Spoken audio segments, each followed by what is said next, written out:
tant que maire de la ville, je vois ce qu'apportent les étudiants étrangers aujourd'hui. C'est 4000 étudiants étrangers aujourd'hui qui sont à Poitiers. C'est une chance pour notre ville. C'est une chance pour notre ville. C'est un élément d'attractivité. Je crois que les étudiants étrangers qui sont à Poitiers ne regrettent pas d'y être. Alors venant au fait, la circulaire bilan est inadmissible. J'ai eu l'occasion de le dire par une déclaration pour François Hollande à plusieurs reprises. Elle ne mérite pas d'adaptation. Elle doit être purement et simplement retirée. Voilà. Pourquoi? Mais je crois que c'est tellement évident. C'est tellement évident. Tout d'abord, c'est une insulte à des étudiants étrangers qui ont fait un cursus en France, bien souvent un cursus d'excellence, à qui on va empêcher une première expérience professionnelle. C'est une défiance incroyable. Et c'est pour notre pays un coup de poignard qu'on se donne au niveau de l'attractivité. Alors j'entends les bonnes consciences qui nous disent oui mais c'est quand même normal qu'un étudiant étranger qui a fait des études en France en fasse profiter son pays et retourne au plus vite son pays. C'est argument. L'autre jour j'ai participé à une émission de radio, l'animateur qui était comment il s'appelle cet animateur qui s'est occupé de l'association Sans Frontières, qui a voulu me faire la leçon là-dessus, Ménard. Ouais. Il a mis donc il a voulu me chercher sur ce terrain-là. Je lui ai dit mais ça n'a aucun rapport. Ça n'a aucun rapport. Effectivement, il y a des liens de coopération à mener avec les pays qui envoient leurs étudiants dans notre pays, mais permettent une expérience professionnelle ou un déroulé professionnel ne va pas sacrifier le pays. Ça ne se passe pas à ces niveaux-là. Alors, ce qui a été maintenant décidé, c'est, si j'ai bien compris, ça se passera au niveau des préfectures. C'est-à-dire qu'il va falloir que des étudiants passent leur temps d'aller en cours, aller négocier au niveau des préfectures pour savoir comment ils peuvent passer à travers les gouttes. Je crois savoir qu'il y a eu 3 problèmes de doctorants qui étaient dans cette situation-là, qui sont en voie de règlement, mais dont ça posait problème. Tout ça n'a pas de sens. Ça a été fait bêtement pour des raisons idéologiques. C'est ça la raison, pour des raisons idéologiques. Bon, donc on a décidé, les groupes de la majorité du conseil municipal, au prochain conseil municipal, de déposer un vœu commun à l'ensemble des formations. C'est un collègue du groupe communiste qui déposera, qui a préparé le texte, je trouve, Henri Coronas, je ne peux pas le nommer, qui me l'a soumis tout à l'heure, que je trouve très bien fait, qui résume parfaitement les positions. Donc on le présentera au conseil municipal. Alors, je sais que c'est pas au niveau d'un conseil municipal qu'on change les choses, mais je crois que les élus d'une ville comme Poitiers, une ville universitaire, puissent affirmer haut et fort leur opposition à cette circulaire, c'est une bonne chose. Et s'il devait y avoir l'alternance et changement de majorité, et si François Hollande devait occuper des responsabilités, cette circulaire serait retirée. Voilà. Merci. Alors, avant d'aller un peu plus loin sur ce qui serait retiré, sur ce qui serait fait, sur ce qui serait à faire, et sur notre position sur la question, peut-être qu'on peut développer un peu sur le fait, sur les difficultés de renouvellement. Yves, tu voulais. Oui, moi je voulais juste dire un mot parce que ce qui arrive aux étudiants me paraît très intéressant pour parler des sans-papiers en général. Parce que on présente souvent les sans-papiers comme étant des gens issus de l'immigration irrégulière. C'est-à-dire que comme il y aurait des immigrés clandestins, il y aurait des sans-papiers. Or, nous, à la CIMAD et avec d'autres, on passe notre temps à dire que c'est la préfecture qui fabrique des sans-papiers aussi, et dans des proportions sans doute plus importantes dans une ville comme Poitiers. Et elle le fait chaque fois qu'elle ne renouvelle pas un titre de séjour.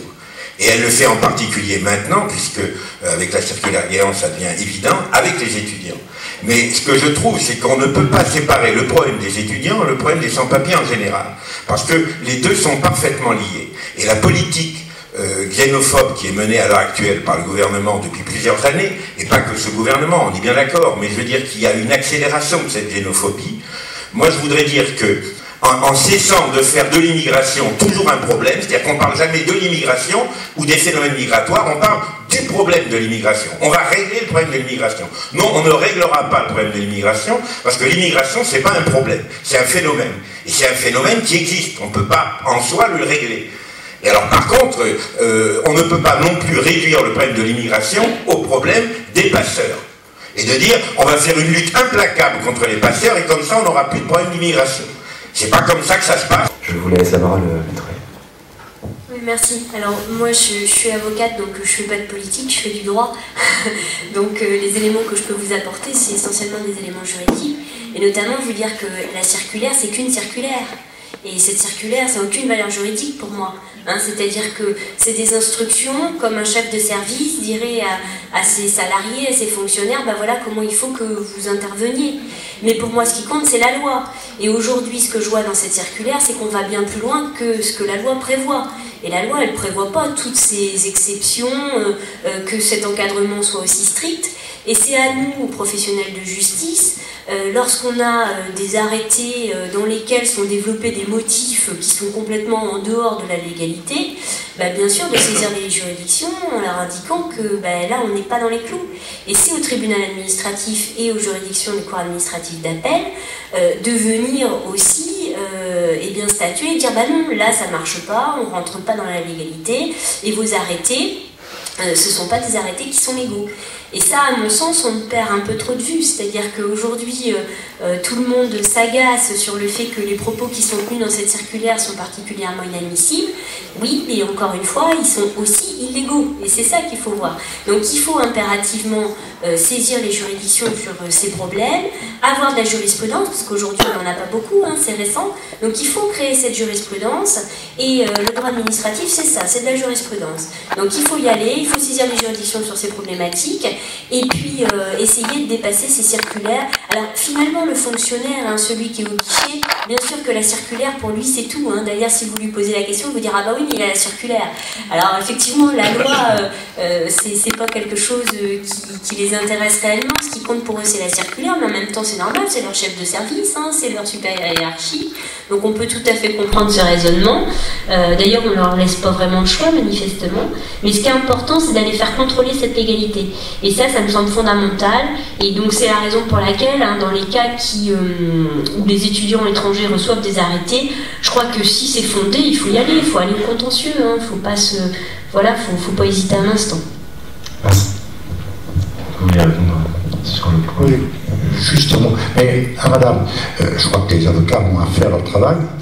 Mais moi, je n'ai pas la conception que le politique s'en remette à la jurisprudence pour que les choses avancent. Parfois c'est très utile, mais on n'est pas aux États-Unis. Et je souhaite que les politiques prennent leurs responsabilités. Et quand je demande que cette circulaire soit retirée, ça c'est un acte politique. Je crois que c'est injuste de dire que l'opposition a été frileuse et n'a pas réagi, que ce soit au Parlement, c'est faux. C'est faux, parce qu'il y a eu des réactions très virulentes au Parlement, il y a eu des réactions très virulentes dans la presse locale. Je crois que nous avons tous pris nos responsabilités. Alors, le lien entre cette circulaire et le sujet de l'immigration, l'immigration irrégulière, alors on peut avoir des points de divergence. On peut avoir des points de divergence, mais il faut les qualifier. Vous connaissez les déclarations de François Hollande.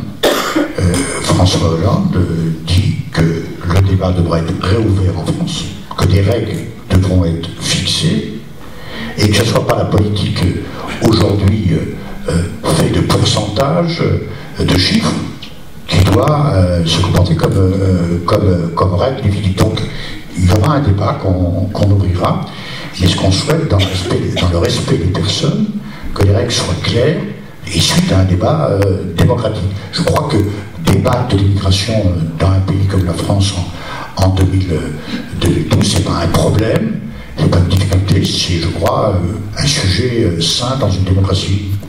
Merci. Alors, puisque vous partez dans très peu de temps, on est d'accord que ça doit être un débat. On est d'accord aussi que ça concerne tout le monde et que les gens doivent être amenés à s'y prononcer. De là à approuver les déclarations fumeuses de notre président de la République il y a quelques jours pour organiser des référendums sur diverses questions et essayer de rassembler le contentieux des étudiants étrangers dans un seul ordre de juridiction. Proposition qui avait déjà été entièrement démontée il y a quelques années par un rapport Mazot. Pour en revenir plus précisément aux questions qui nous occupent aujourd'hui, si on est d'accord que la question est politique et que le politique doit se servir de cette question, nous, ce qui nous intéresse sur le terrain, pour les étudiants étrangers, c'est concrètement qui est-ce qui doit décider, qui doit venir et qui doit repartir, et est-ce qu'il y a lieu de décider que certaines personnes doivent venir ou repartir quand l'université a pour vocation d'accueillir des gens qui veulent étudier, quand l'université a autorité pour dire telle personne peut s'inscrire ou ne peut pas s'inscrire à l'université, en examinant la caractère réel et sérieux de ses études sous des angles un peu plus intelligents, que ce soit sur le caractère pédagogique des enseignements ou sur la situation de la personne qui demande. Une fois que ça c'est fait, qu'est-ce que doit faire l'autorité administrative ?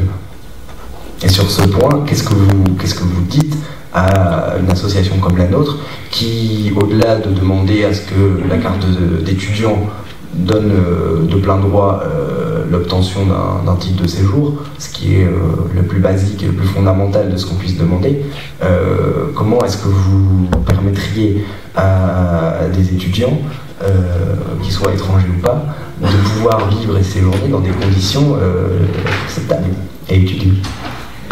Sur le premier point concernant cette circulaire, c'est un ministre de l'Intérieur qui a rédigé cette circulaire, qui a été signée. C'est un autre ministre de l'Intérieur qui retirera cette circulaire. C'est aussi simple que ça. Et s'il y a des points de droit, moi je ne suis pas juriste, qui montrent que cette circulaire est contraire à notre droit, il peut y avoir des recours et des contentieux. Je vous entends parfaitement, madame. Deuxième chose, à partir du moment où un étudiant étranger est accueilli sur notre sol pour faire des études, qu'il a son inscription à l'université, les mêmes règles qui s'appliquent aux étudiants français doivent s'appliquer aux étudiants étrangers. Pour pas être plus clair.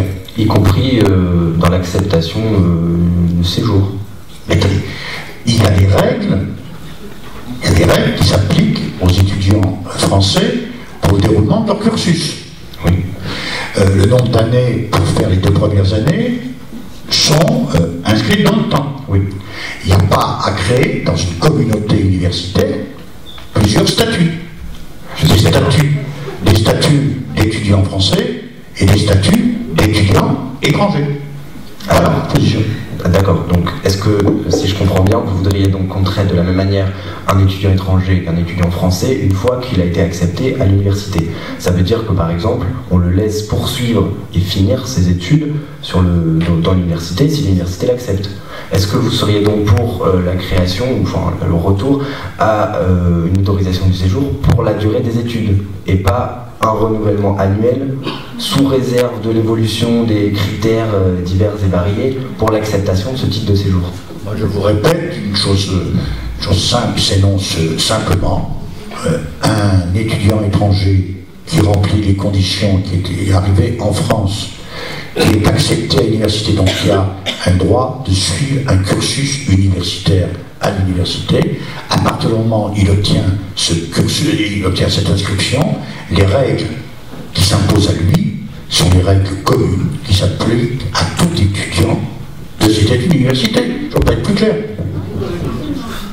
Mais en ce qui concerne le séjour proprement dit, je veux dire pour le type de séjour. Quand vous faites des études, excusez-moi, quand vous faites des études, vous pouvez formuler des questions pour me les reposer après, mais ça va être... c'est simple. Non, c'est pas pour les reprendre. C'est-à-dire, il participe, il fait le séjour sur son inscription universitaire. D'accord, alors je vais expliciter ma question. Actuellement, un étudiant étranger qui a été accepté pour poursuivre des études doit tous les ans renouveler son... à des critères. Il n'entend pas bien, parler plus fort, il n'entend pas bien. Voilà, très bien. Mais non, c'est pas ça. C'est qu'actuellement, il doit... Mais c'est que j'ai compris la question. Alors, combien de temps monsieur, il aura son titre de séjour? Monsieur, je ne suis pas venu polémiquer. Monsieur, si vous êtes venu polémiquer, je vais partir. Je suis venu simplement vous exprimer ma position. Si vous avez un point de désaccord, vous la formulez tranquillement. Je résume ma position et je vais répondre totalement à votre question. 1. S'il est accueilli en France pour faire des études, première chose, les critères communs s'appliquent à lui. 2. Est-ce qu'il doit, parce que c'est la question posée, tous les ans, malgré ses succès universitaires, ou le déroulement de son cursus, redemander sa carte de séjour? Oui, ça me paraît pas, je vous réponds à titre personnel, ça me paraît pas une obligation s'il remplit les conditions universitaires pour lesquelles il est venu en France. Voilà ma position claire. La question que vous posez était différente tout à l'heure. La question que vous posez précisément, c'est malgré un déroulement normal des cursus universitaires, pourquoi il faudrait chaque année redemander une carte de séjour? Ma réponse comme ça à titre personnel, c'est que si le cursus se déroule normalement, la carte de séjour doit être renouvelée automatiquement. Voilà ma position à titre personnel.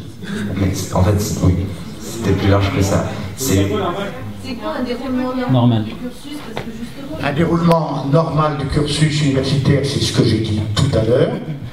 La règle générale s'applique à tout étudiant. Non.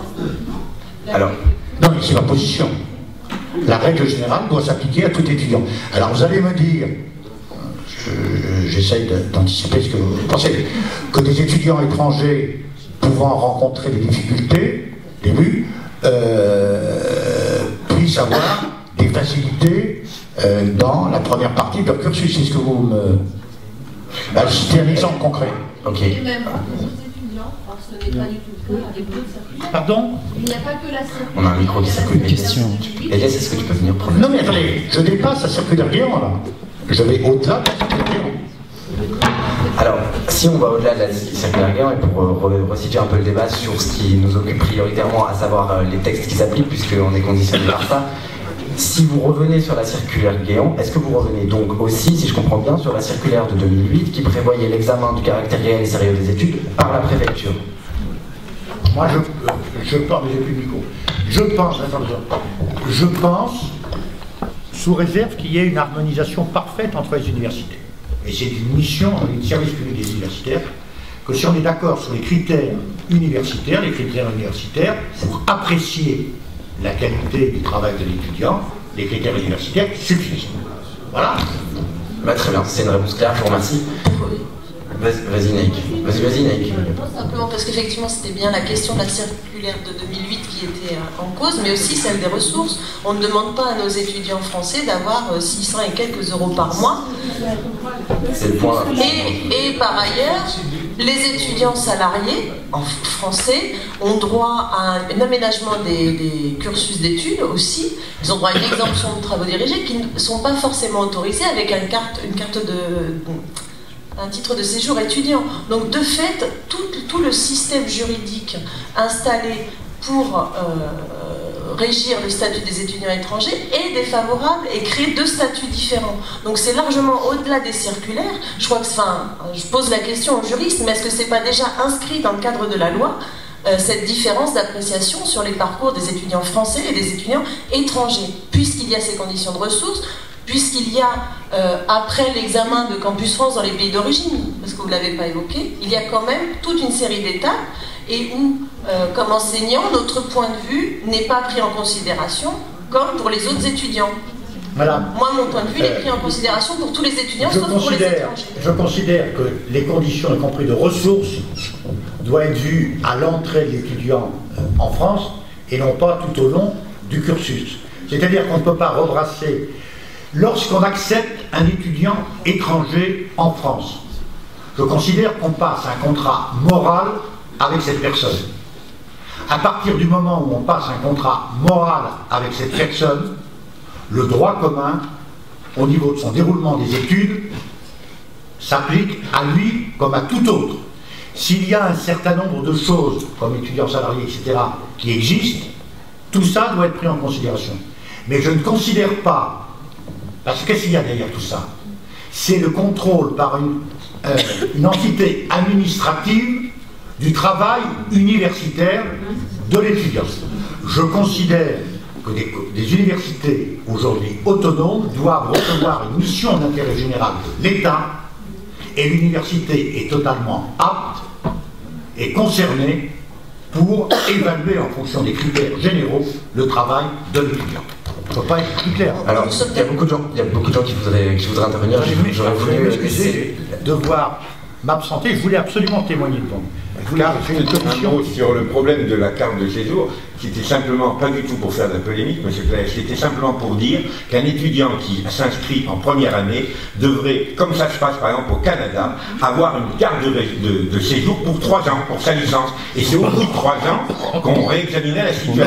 Parce que dire, s'il a un truc normal, on le sait à la fin de l'année, et on le ferait, c'est ça que ça veut dire, s'il y a un cursus normal. Donc, l'année dernière, à la même réunion qu'on avait eue avec les étudiants, il y avait un étudiant ivoirien qui venait du Canada, qui était venu en France pour faire sa thèse, et qui disait que quand il est arrivé au Canada, pendant 3 ans, il avait un titre de séjour. Il n'avait pas besoin de revenir tous les ans faire les papiers. Et ça, c'est un phénomène très important. Et je vous ai dit, alors, s'il vous plaît, ne vous disputez pas. C'est une discussion collective. Alors, très bien. J'espère bien que ça sera repris par la... Excusez-moi, juste une petite question. Je suis concernée pour le QTF, également qui est plein d'étudiantes qui ne sont pas là, qui sont déjà partis parce qu'ils ont eu peur. Et voilà. Et une petite question, vous avez dit que c'est un ministre qui a écrit la circulaire, et qu'il faut attendre qu'il y ait notre ministre. Ben, je vais vous dire. Donc ça veut dire que je dois me cacher pendant les élections. On attend.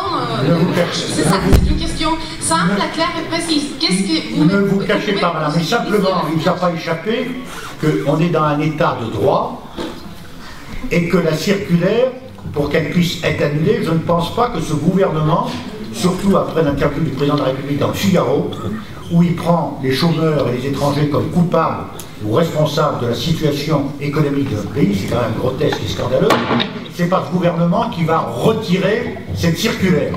Et donc, je vous ai répondu qu'il faut attendre, et j'espère qu'il y aura une alternance, que le nouveau ministre de l'Intérieur, et je souhaite qu'il y ait un nouveau ministre de l'Intérieur, retire cette circulaire.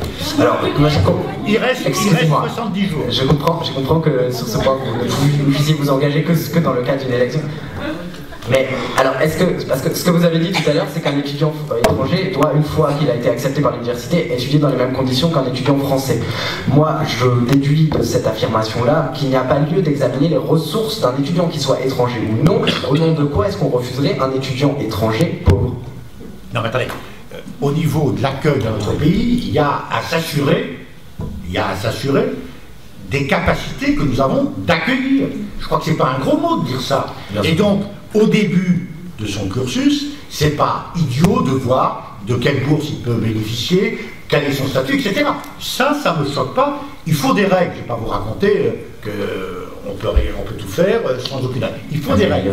Mais la question que je trouve scandaleuse, c'est qu'à partir du moment où ces règles sont fixées, elles sont remplies par la personne étrangère qui vient étudier en France, qu'il ait une inscription en bonne et due forme de l'université, qui commence son cursus, ben je crois que le seul critère qui compte, c'est le critère universitaire. Et que, à partir du moment où c'est le seul critère qui compte, ça veut dire que tous les ans, il n'a pas à aller plaider sa cause face à une administration autre que l'administration universitaire, et il doit pouvoir poursuivre ses études en fonction des critères normaux qui existent pour tout étudiant. Je suis pour des règles, mais des règles qui s'appliquent à tous, et qu'au départ, on fixe ces règles. Je suis d'accord avec Elias, c'est une question ultra short. Et donc, une question moins polémique. C'est pas polémique. Non, parce que la capacité d'accueil, etc., on peut polémiquer jusqu'à indéfiniment là-dessus. En revanche, on parlait depuis tout à l'heure de la circulaire Gaillan, mais le problème, je pense que ce n'est que la partie apparente de l'iceberg, parce que depuis 2002, il y a eu 5 réformes du CESEDA, et vous parliez d'un retrait éventuel de la circulaire Gaillan, mais c'est presque, je dirais, c'est anecdotique. Et pourquoi éventuel? S'il y a un ministre, c'est éventuel. Voilà, là, s'il y a un ministre de l'Intérieur, mais pourquoi vous avez dit éventuel? Parce que c'est peut-être pas élu. Voilà. Mais je dirais que la question n'est pas là. Est-ce que vous êtes prêt à revenir sur toutes les réformes? C'est comme sur le bon. Monsieur, j'ai compris. Sur toutes les réformes régressives du CESEDA concernant le statut des étrangers depuis 2002. Je vais vous répondre comme vous, éventuellement. Éventuellement. Et oui, éventuellement, si nous gagnons. Mais si vous gagnez, certainement. Et pas que la circulaire. Voilà. Je crois que sur l'immigration et sur les textes qui ont été pris depuis 2002, nous avons combattu scrupuleusement. Alors, à ce sujet. Par contre, je veux être honnête avec vous, et il y a peut-être débat là autour de cette table, sur l'immigration. Hein. Et je ne parle pas des sans-papiers, parce que je crois qu'à nuance. Rapidement, si vous avez peu de temps, il y a encore une dernière question. Était assez juste. Alors, on fabrique des sans-papiers, c'est vrai. Mais sur l'immigration, il y aura débat. Hein, il y aura des règles qui seront fixées, oui. Alors, je vais juste, parce que vous parlez de ce qui va être fait, de ce qui peut être fait. François Hollande a proposé très récemment que chaque année, il y ait un débat au Parlement sur l'immigration économique et les souhaits des universités françaises, pour que l'immigration économique corresponde à de vrais besoins et que les étudiants étrangers puissent venir là où ils sont souhaités. Est-ce qu'il n'y a pas une incompatibilité majeure entre le fait de dire qu'une fois que l'autorité universitaire a accepté la présence et les études d'une personne en France et sur le territoire, les universités ou les étudiants, oui c'est ça, donc je termine. Est-ce qu'il n'y a pas une incompatibilité entre le fait de dire que les étudiants étrangers puissent étudier au même titre que les étudiants français une fois qu'ils sont acceptés par l'université? On parle du fait qu'on accepte des gens là où ils sont souhaités. Ouais. Incompatibilité, ça marche pas, c'est contradictoire de dire on les accepte là où ils sont souhaités pour l'immigration économique, parce que, enfin l'immigration économique, pour une immigration qui va, l'immigration économique et les souhaits des universités françaises, parce qu'il y a bien lieu de savoir par exemple si la personne va accéder à certaines aides pour ses études, comme les Français. Il y a beaucoup de choses qui sont mélangées. Qu'il y ait un débat public sur l'immigration au Parlement, je trouve que c'est une très bonne chose. Une très bonne chose. Ça fera avancer le débat démocratique dans notre pays. Plutôt que l'immigration soit utilisée dans des menaces de référendum ou soit utilisée à la télévision pour faire peur à nos concitoyens. Donc, qu'il y ait un débat où chacun prend ses responsabilités au Parlement, c'est une bonne chose. Et moi, la déclaration de François Hollande, vous en doutez bien, ne me choque absolument pas, je la partage. Les universités, y compris pour les études, les universités ont des critères d'inscription des étudiants. À partir du moment où on accueille cet étudiant, qu'il a sa carte universitaire, cet étudiant qui a son cursus. François Hollande ne dit pas le contraire. Non, mais là où il y a une question qui se pose, c'est sur le fait qu'on accepte qu'une personne vienne faire ses études en France. Est-ce qu'il y a lieu d'y poser des restrictions en fonction de ce que nous, on souhaite ou pas?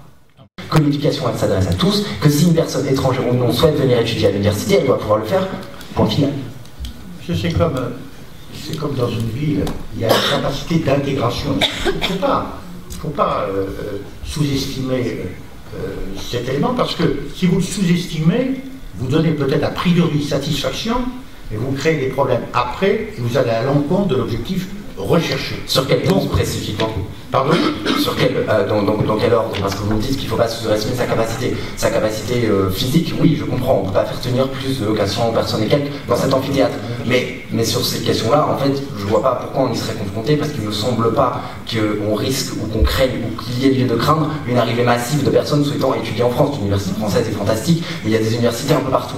Par contre, est-ce que, par exemple, vous penseriez à des conditions économiques ou financières, par hasard? Non, mais moi je vois le taux d'échec qu'il y a en premier cycle universitaire, qui est une honte pour notre pays. Hein.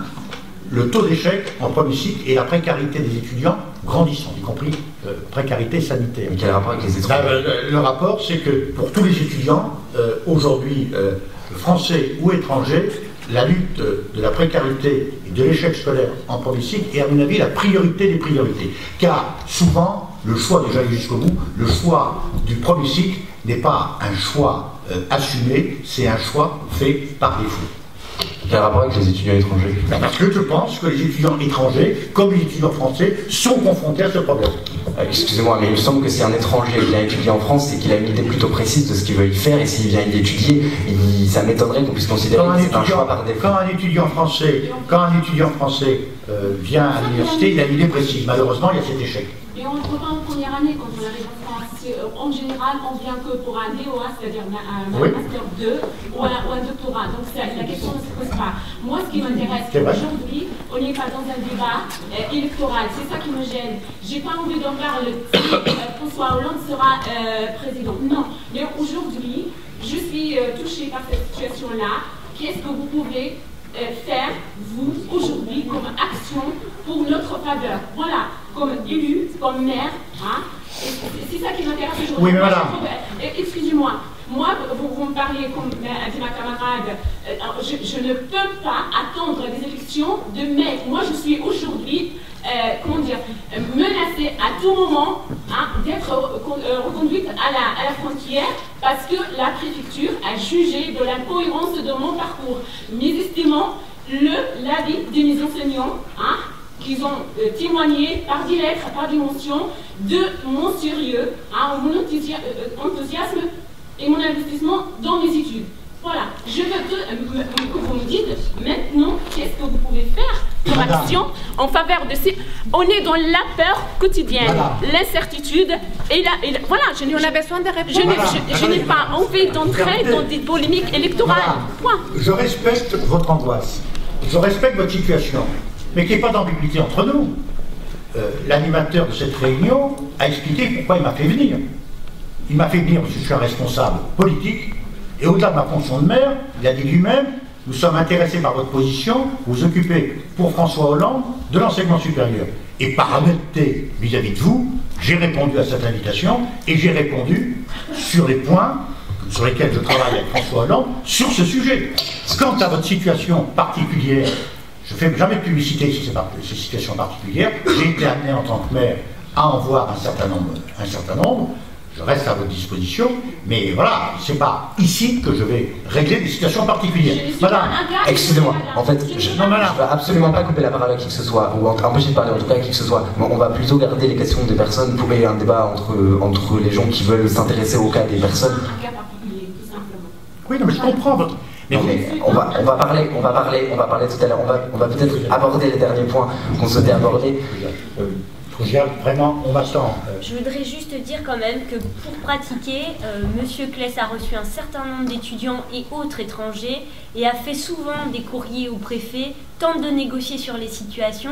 Et je crois que c'est lui rendre justice aujourd'hui quand même de dire que dans cette ville, il intervient particulièrement pour les étrangers, il fait ce qu'il peut, il a un pouvoir qui n'est pas un pouvoir judiciaire, mais en tout cas il fait ce qu'il peut et je crois que là-dessus on peut au moins le remercier hein, pour ces démarches-là. Voilà.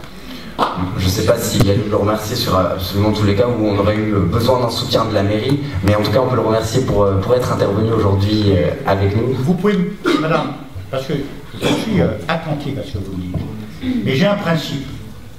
Je ne traite jamais de problèmes particuliers en public. Pour quelle raison? Parce que j'ai aucun pouvoir en tant que maire. Mon seul pouvoir que j'ai, c'est parfois de persuasion vis-à-vis de l'autorité préfectorale pour régler un certain nombre de problèmes. Et je m'en vante jamais. Hein? Donc j'essaye de faire ça, sûrement maladroitement, peut-être, mais j'essaye de le faire. Parce que je considère que c'est mon job en tant que maire, et je considère que Poitiers est une ville d'accueil. Et tant que je serai là, il y a des choses qui ne se passeront pas à Poitiers. Mais malheureusement, je bute sur la loi. Et c'est pour cette raison que, bien sûr, ma réponse n'est pas satisfaisante pour vous. Parce que c'est immédiatement. Mais moi, je vous dis que si y a des choses qui se passent, même vous en foutez, là, parce que vous allez me dire c'est dans 70 jours, etc. Voilà ce qu'on fera. Excusez-moi, je suis navré. de vous quitter comme ça, mais je dois aller à la commission des finances du conseil municipal. Merci et bon courage. Et grâce à vous. Je suis désolé pour les personnes qui avaient levé la main, mais en fait, on n'avait pas forcément prévu de poser un débat entre les intervenants et l'Assemblée. Maintenant, je ne suis pas pour qu'on coupe la parole aux gens qui veulent s'exprimer, mais il y avait plusieurs points qu'on souhaitait aborder et on avait des intervenants aussi qui étaient compétents sur ces questions. Donc, si ça convient aux gens qui voulaient s'exprimer, je propose qu'on termine sur les points. Sur les points qui concernaient les étudiants étrangers et qu'on aborde ensuite les situations concrètes des personnes avec les gens qui sont concernés et avec les gens qui voudraient dire quelque chose dessus. Je voudrais juste récupérer le micro, s'il vous plaît, pour que Émilie puisse s'exprimer tranquillement. Non, en fait, on va prendre après les questions de l'Assemblée, si vous permettez. Merci. Alors effectivement, intervention de M. Pence. Moi, encore une fois, je le répète, je ne suis pas venue ici dans un but politique, je ne suis pas là pour faire de la politique, je suis là pour faire du droit. Alors, c'est vrai que ce que je dis est réellement, et notamment je m'adresse aux jeunes femmes là, qui sont dans l'amphi et pour lesquelles voilà, j'entends tous les jours ce genre de discours en disant mais qu'est-ce qu'on fait, etc. C'est vrai que le maire n'a pas beaucoup de pouvoir, mais en tout cas le maire reçoit, écoute les situations et fait des courriers au préfet pour essayer de négocier un peu sur la situation. Alors ça, c'est le côté un peu soutien. Le préfet peut très bien n'avoir absolument rien à faire, je veux dire, il n'est pas tenu parce que le maire lui demande de faire, mais après il y a la solution juridique. Alors si vous avez un refus de renouvellement de titre de séjour accompagné d'une obligation de quitter le territoire, parce qu'aujourd'hui j'ai du mal à croire qu'il y ait des refus de titre de séjour qui ne sont pas accompagnés d'obligation de quitter le territoire, surtout il ne faut pas laisser passer les délais. Parce qu'en règle générale, dans une grosse majorité des cas, on obtient gain de cause devant le tribunal administratif. C'est-à-dire qu'aujourd'hui, vous avez des arrêtés qui sont des arrêtés de masse, où le but étant de faire du chiffre, et où très honnêtement, on a des arrêtés dans lesquels il est dit tout et n'importe quoi, et où on voit bien que les situations personnelles sont absolument pas examinées. Donc ça vaut le coup, surtout vous qui effectivement justifiez de revenus qui sont des revenus très modestes, qui pouvaient bénéficier d'aide juridictionnelle, ça vaut le coup de ne pas laisser tomber, d'aller avoir un conseil et de voir pour contester cet arrêté, parce que contrairement à ce que vous disiez tout à l'heure, quand vous contestez un arrêté préfectoral, vous n'êtes pas en situation d'expulsion, c'est-à-dire que ça suspend cette expulsion, et donc on va attendre la décision du tribunal administratif avant de confirmer si vous devez partir ou pas. Donc ça veut dire que ça laisse quand même un sursis, notamment pour pouvoir s'exprimer.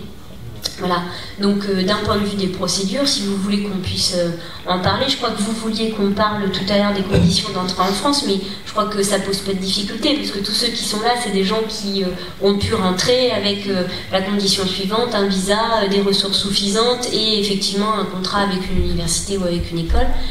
Après, sur les conditions au niveau du cursus universitaire, je crois qu'il ne faut pas non plus voiler la face. On ne peut pas imaginer, enfin moi j'ai du mal à imaginer qu'aujourd'hui on puisse délivrer des titres de séjour sans vérifier le sérieux des études. Alors on a deux solutions. Soit effectivement on dit une fois que quelqu'un rentre sur le territoire français, normalement il est censé avoir son diplôme en 3 ans ou en 4 ans, et on donne directement un titre de séjour de 3 ans ou 4 ans, et ça c'est la loi qui le détermine, mais on ne peut pas s'imaginer tous les ans qu'on va renouveler des titres de séjour sans demander aux personnes de justifier de l'avancée des études. Alors qu'il y ait des exceptions, et notamment pour tous les étudiants pour lesquels le français n'est pas leur langue maternelle, et où on sait bien qu'il faut 1 ou 2 années pour pouvoir maîtriser la langue avant même de pouvoir maîtriser la matière dans laquelle on s'est inscrite, bien entendu que ça rentre en ligne de compte. Mais en tout cas, on ne peut pas se passer d'examiner le fait de savoir si des personnes réussissent leurs études ou pas, et notamment s'ils vont au TD et s'ils passent les examens, ça me paraît complètement logique. Alors, après, effectivement, il faut examiner les critères et faire ça, parce que je crois qu'il ne faut quand même pas se voiler la face. On a aussi un certain nombre de personnes qui rentrent sur le territoire français avec des visas étudiants et qui, en réalité, viennent pas faire leurs études et profitent des 60% pour pouvoir travailler et font des changements de statut. Ça existe. Et c'est aussi, d'ailleurs, ce qui vient, entre guillemets, un petit peu porter préjudice à ceux qui sont sérieux et qui viennent réellement pour étudier. Mais qu'est-ce qu'il faudrait faire de ces gens-là, alors ? Mais c'est pas une question de qu'est-ce qu'il faudrait faire. Moi, je vais vous dire honnêtement, je crois qu'avec la loi qui existe aujourd'hui, c'est-à-dire le CESEDA dans son entier, on a la possibilité de faire régulariser quasiment tout le monde. Hein.